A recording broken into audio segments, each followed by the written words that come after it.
রক্তিমের জীবনে প্রচুর নারী আছে যারা তাদেরকে পছন্দ করে। Every day is a colourful. আমি শুধু রক্তিমকেই দিয়েছি, জানি না যে কালকে কি হবে। মান অভিমান যদি না থাকে সেই লাভ স্টোরি কিন্তু লাভ স্টোরি নয়, যেখানে মৃত্যুটা শেষ নয়। সবে খেলা শুরু হয়েছে তো একটু খেলা জমুক, তারপরে ভালো।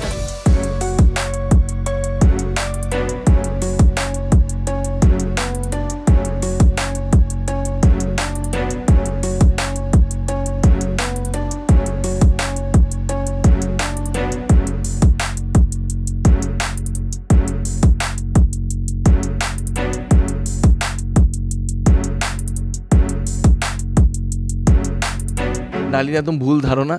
রক্তিম কিন্তু কোনো রং খেলেনি। রক্তিম নিজেকে বাঁচানোর চেষ্টা করেছে, কিন্তু রক্তিমকে বাকি লোকেরা রং দিয়ে দিয়েছে। তাহলে ওই ব্যাপারটা তো একই হলো যে আমাকে কিন্তু রক্তিমই প্রথম রং লাগিয়েছে, কিন্তু রক্তিমকে কিন্তু আমি প্রথম রং লাগাইনি, সবাই রং লাগিয়ে ফেলেছে, তারপরে এসছে থাকা হুয়া দেন আমি। না সেটা সেটা সেটা কিছুটা হচ্ছে রক্তিমের মানে জীবনের ঘটনা, কারণ রক্তিমের জীবনে প্রচুর নারী আছে যারা তাদেরকে পছন্দ করে এবং সেই নারীরা আর কি মানে ছাড়তে চায় না। আমি বলবো যে গল্পের মোড় বনবন বনবন করে ঘুরছে চারিদিকে, যেখানে মৃত্যুটা শেষ নয়। ঠিক আছে, আমরা অন্য জায়গায় দেখি যে কোনো ক্যারেক্টার বা মেন যে প্রোটাগনিস্ট সে মারা গেলে গল্প শেষ, এখানে তা নয়, আবার ফিরে আসছি।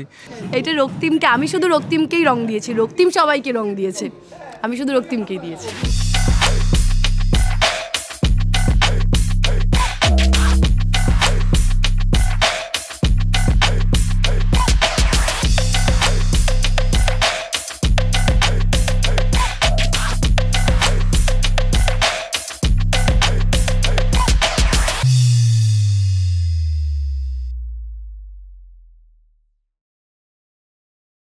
আকাশ Kusum is an experience, it's a journey for all of us. প্রতিদিন আমরা আসি, প্রতিদিন আমরা এক্সপিরিয়েন্স করি এবং প্রতিদিন আমরা নতুন কিছু শিখি, নতুন কিছু মধ্যে দিয়ে যাই শেখা। তো of course every day of the life নারীরা রং দিলেই আর কি আরেক নারী আর কি দুঃখ পায়, তো এখানেও তাই ঘটনা ঘটছে। নারীতে নারীতে মানে কী বলে নাড়ানাড়ি হয়ে গেছে আর কি। তো এই জন্য মান অভিমানের পালা ডেফিনেটলি আকাশ কুসুমের একটা বড় অঙ্গ, এবং আমার মনে হয় যে কোনো লাভ স্টোরিতে মান অভিমান যদি না থাকে সেই লাভ স্টোরি কিন্তু লাভ স্টোরি নয়। এবং প্রত্যেকটা মানে যেগুলো হিট লাভ স্টোরিজ, সেটা লায়লা মজনু হোক, হীর রাঞ্ঝা হোক, শিরিন ফারাদ হোক বা রোমিও জুলিয়েট হোক, আমরা সমস্ত লাভ স্টোরিতে কিন্তু একই জিনিস দেখেছি যে অভিমানটা কিন্তু বড় জায়গায় থাকে, এবং এখানেও সেই অভিমানের খেলাই চলছে।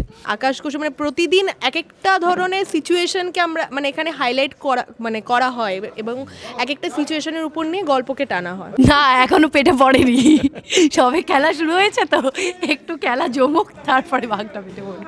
লালনকে কতটা রক্তিম করে তুলেছি বা করতে পেরেছি আর কি, সেইটা তো ক্রমশ প্রকাশ্য। আপাতত সিগনেচার যখন জাল করে দিয়েছে তখন আর কোনো চিন্তার বিষয় নেই।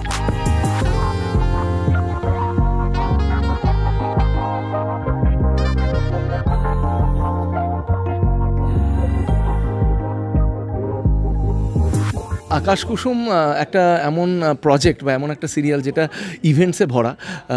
আমাদের প্রত্যেক মাসেই একটা করে ইভেন্ট, কিছু না কোনো একটা ইভেন্ট থাকে, এবং যেহেতু এটা প্রত্যেক মাসে প্রত্যেক সপ্তাহে একটা করে ইভেন্ট থাকে আমাদের মানে, এবং যেহেতু এটা রোম্যান্টিক একটা সিরিয়াল, মানে রোম্যান্সের উপরেই গল্পটা দাঁড়িয়ে আছে, তো সেহেতু ইভেন্ট মানেই হচ্ছে কিছু একটা ঘটনা, এবং ঘটনা পড়তে পড়তে আর কি মানে সাবপ্লট তৈরি হয়, এবং সেখানে রোম্যান্স থাকে, অ্যাকশন থাকে, ড্রামা থাকে, রিয়েল লাইফের সাথে সামঞ্জস্য রেখে। কারণ আমাদের মেগা সিরিয়ালে এমন অনেক কিছু, উইথ অল ডিউ রেসপেক্ট, এমন অনেক কিছু দেখানো হয় যেটা সামঞ্জস্যের সাথে কোনো মানে ইয়ে থাকে না, মানে রিয়ালিটির সাথে কোনো সামঞ্জস্য থাকে না। তো সেইটা আমরা চেষ্টা করি যতটা সম্ভব আর কি মানে ক্লোজ টু রিয়ালিটি যাতে হয়, যাতে বিশ্বাসযোগ্য হয়। কারণ আমরাই যদি বিশ্বাস না করতে পারি আমাদের পারফরমেন্স তত আর কি বিশ্বাসযোগ্য হবে না। তো এই হচ্ছে ব্যাপার। তো আকাশ কুসুম এইভাবে চলুক এবং দর্শক আমাদের যেভাবে ভালোবাসছে সেইভাবে ভালোবাসতে থাকুক। এখন পড়তে পড়তে চমক, পড়তে পড়তে নতুন গল্প আসছে, এবং এরপরে যে গল্প আসছে সেটা কিন্তু আমরা যাকে ইংলিশে বলি hold on to your seat belts, মানে একটা সাংঘাতিক চমক আসতে চলেছে। আর কয়েক এপিসোডের মধ্যে, সামনের সপ্তাহের মধ্যে একটা দারুণ চমক আসতে চলেছে, এবং সেই চমক যদি দেখতে হয়, জানতে হয়, তাহলে কিন্তু রাত 9টার সময় সান বাংলা টিউন ইন করতে হবে এবং দেখতে হবে আকাশ কুসুম।